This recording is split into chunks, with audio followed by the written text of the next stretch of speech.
Well, the last time we were together, you saw me take some risks getting this tub off here and go round and round and round with my twin stick arrangement. However, we did get all our fab work done. We figured out the linkage. We got a coat of primer on everything. So this time around, we're gonna get some shiny black paint on those levers because they are gonna come up into the cab. I'm going to see what else I can do. Maybe find my rear drive shaft and see if I should get that in here. I'm gonna look at this thing before I put this tub back on. I'm gonna make sure I got everything that's tough to get to done before I put that thing back on here, but then I am gonna put the tub back on and bolt it down. So let's do that.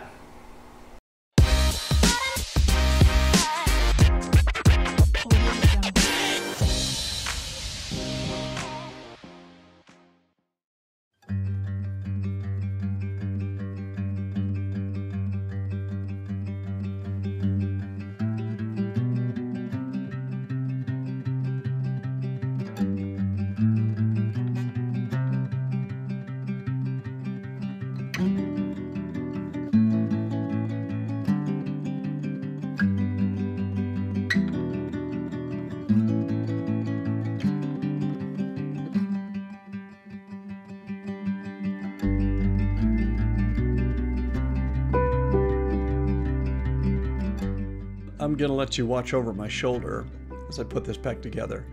So step one is I pulled the bolts out that are gonna retain that shaft in there, those little tapered end bolts.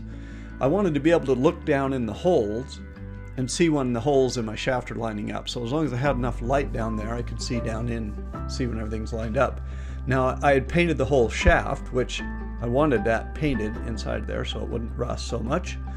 But that, of course, tightened it up a little bit, so it didn't slide in there quite so easy as it came out. So I wiggled and wiggled and wiggled by hand and got it as far as I could by wiggling it. Then I grabbed the rubber mallet and persuaded it a little bit further in with the rubber mallet, but ultimately even that, with the kind of short amount of throw you can get in there, there's not much room to work. So the rubber mallet wasn't getting it. We actually had to grab the 2-pound sledge and kind of drive it the rest of the way in with the sledge. Now that worked just fine, and I went easy at the end, got my holes all lined up and tightened everything down, and that worked out pretty well.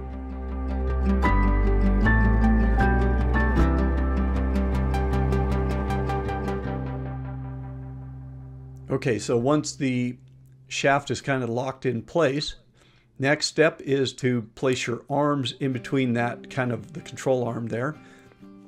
Put that bolt back through it. Now the inner part of that arm on my situation is threaded, so I'm threading it into the inside side of that arm, but there's also a lock nut that I put on the inside there to kind of tighten it down, lock it in place. And I forgot to grease it here, so at a later time I pulled that bolt back out and threw some grease on there and put it back in.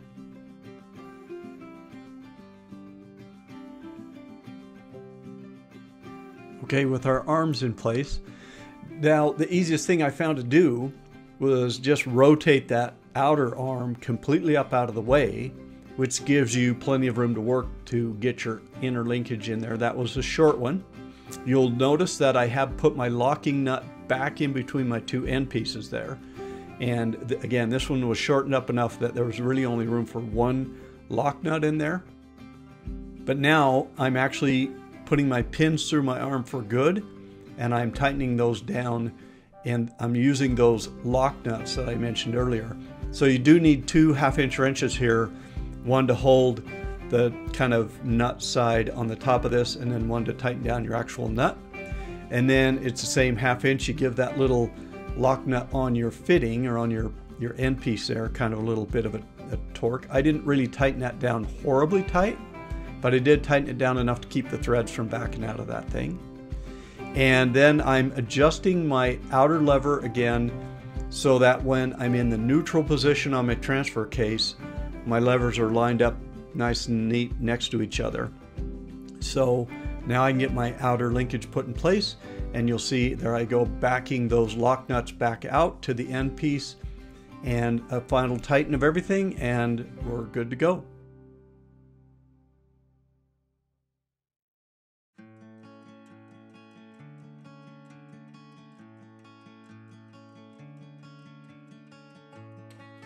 All right, well, let's have our last look at this thing in, oh, maybe forever. Hopefully, we're never gonna have to study this twin stick arrangement ever again. Anyway, it's in. It was a little tight because of my paint, but that's okay. I'd rather have some paint under there than not, so it doesn't rust. And I've now got my lock washers in place. Everything's tightened down. My bolts are tight. Everything's tight, and we're done. All right, one last loving gaze at this frame and engine and transmission and transfer case with my twin sticks on there. And then I put the tub back on. So here I am. I haven't done my final adjustment of the hole yet, but the tub is back on there. Time to start hunting down some drive shafts. Now, I have, surprisingly enough, 4 drive shafts, 2 rear and 2 front. It was easy to tell which one was the rear for the CJ7, but I had to go back and look through old videos to see which one was the right one for the front end. It was the thicker of the 2 there. So the rear drive shaft's in pretty good shape. I just cleaned it up, slapped a coat of primer on there, turned a little heater on it for a while, let it heat for a while and cook on there really good, and then some shiny black paint, finished it off, ready to go back on there. Now I just got to find all the bolts. Okay, rather than sit around and wait for paint to dry, let's get to work back up on this engine, shall we?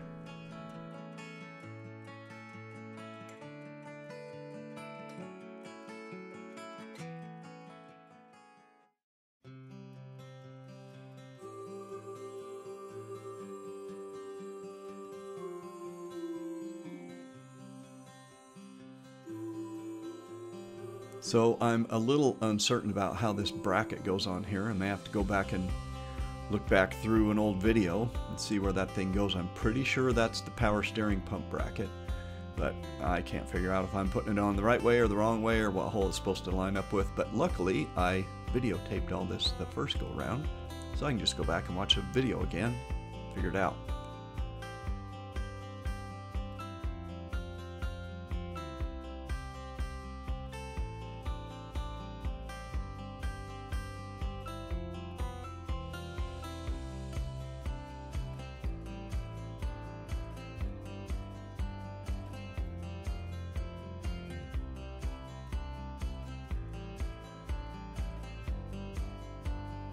So you got to have that timing cover back in place before you can put the oil pan back on. So I climbed under here and got ready to go here, counting out my bolt holes, make sure I got all the right bolts. Unfortunately, somewhere along the line here, I dinged the tripod with the oil pan or something. And so most of this work, the camera was pointed straight at the ground. But trust me, we got the oil pan all bolted back up in place. And so the bottom end of this engine is closed back up.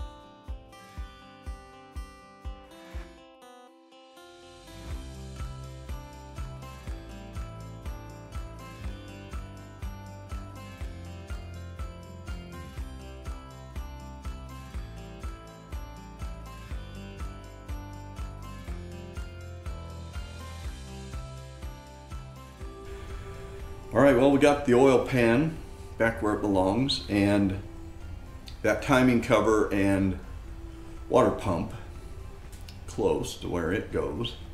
However, some of my bolts, I bought replacement bolts to bolt that guy in there, and a couple of them are too long. They're not the original bolts, they were just what I could find at the store. So I'll have to pull some of those out. I may have to run a die up them a little bit and extend the threads a little, and then maybe even snip the end off with my little Dremel thing there. But today I'll do that, and then we're back here in the tub working on our twin stick. I'll spin you around here real quick. So just a reminder, I have it in there. I will need to, I'm in neutral right now. So I think we're gonna be okay coming back to high range, but obviously you're gonna have to do a little more snipping up here. Clean that up, prep it for the final cover, and then figure out what our clearance issue is going to be in there. So we'll work on that. And then maybe at that point we'll be ready to bolt this tub back down. And whoa, I just got the worst deja vu.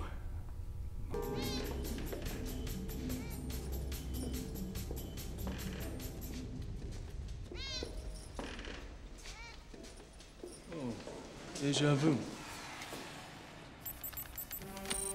What did you just say? I was bolting the tub back down. That out so I can get the tub bolted down for good. At that point, we should be ready to pretty much kind of bolt the tub down for good. So yeah, well, there's that. I'm gonna go ahead and just get to work and stop prognosticating on what I think I'm gonna do. As with a big chunk of this project, I just start working and just deal with whatever pops up. So let's just do that and get something done here.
All right, well, there's my bigger hole, and if you can see right in there, that's where I thought my lever was going to be hitting the tub.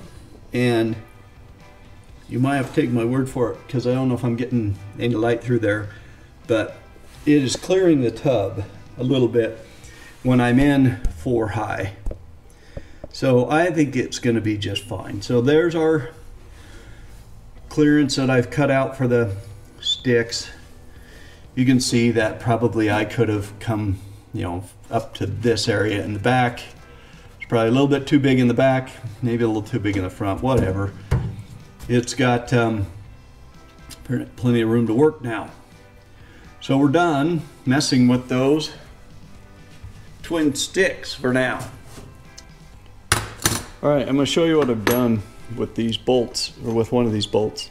So here's the original, and you can see what I've done on this one is I've spun a die down there and threaded this thing a little bit further than it was threaded before. So this is a 3/8 inch bolt with 16 threads per inch, and when I measured how much my bolt was still sticking out, I had about 11/32 or so, roughly that much bolt that needs to be trimmed off this particular one in order to get it tight. Now the reason I ran that die down there is because obviously I don't want to run out of threads, so I wanted to make sure I had plenty of threads to go further in and stay in some threads. So I'm going to leave the die on there. I'm going to take my Dremel and I'm going to take off about probably a 1/2 inch. Let's see where a 1/2 inch puts me. Yeah, I'm going to take off a 1/2 inch off this bolt, and then I'll be able to back my die back out and clean up the end of it where my threads get boogered up while I'm cutting it off with the Dremel. So these are grade 8 bolts. You can see by all the marks on there. They're going to be a bear to cut, but we'll see what happens. So I'm going to slap this guy in the vise and chop a 1/2 inch off the end, see how we do, and that should be what we need to do to make this one go into work, and then I'll run the other one down, measure it. I don't know if they'll all need to be the same length or if I might need to tweak them a bit, each one depending on the hole it's going into, but we'll see.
All right, well, here we go. I got 3 of these that I wound up cutting down. So 3 of them are the 3/8 inch bolt that is 4.5 inches in length now. The original length was 5. This 5-inch one up here is still okay. I need one more down here. I didn't notice that. I don't have one to go in there. And then I think I mentioned already, I've got these which are way too long here. So I'll kind of thread that guy in there and get me figure out how much too long that is and see if I can find me a little shorter version of that one. And then 2 of these little guys need to go in here, I believe. But other than that, I got all my bolts here. Looks like I need one more there, a little bit longer one. So we're getting there, but not quite there, but we got to go do a little shopping. I don't really feel like going to the store. So I think what we're going to do instead is we're going to work over our front drive shaft and get that all black and shiny like our back drive shaft. And you can see I got a bit of a mess I got to clean up before I can do anything. So we'll do that, and then we'll give this front drive shaft our usual treatment and work on that for a while instead of going to the store now, and we'll catch the store later. Well, it's comforting to know that if everything else in life goes sideways, I could probably get a job in some shop somewhere as a parts cleaner. So front differential, it does look like we rubbed on something. I'm not really sure what there, but I've just scraped it all down, sanded it down, and I'm going to put a little primer on there and let her bake for a bit.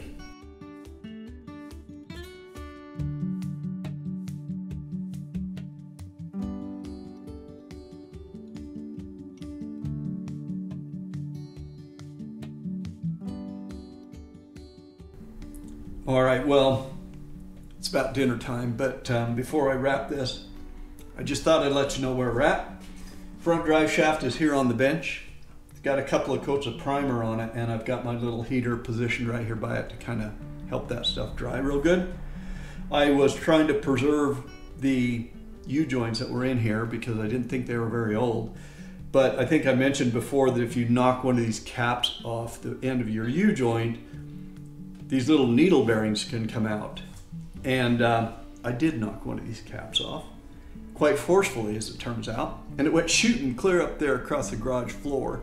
When it hit the concrete, it shot the first little batch of needle bearings out, and then it took off clear up to the front of the garage, kind of leaving a trail of these little dudes. And so that clinches it. We will for sure be putting new U-joints in this front drive shaft at least, and possibly the back too.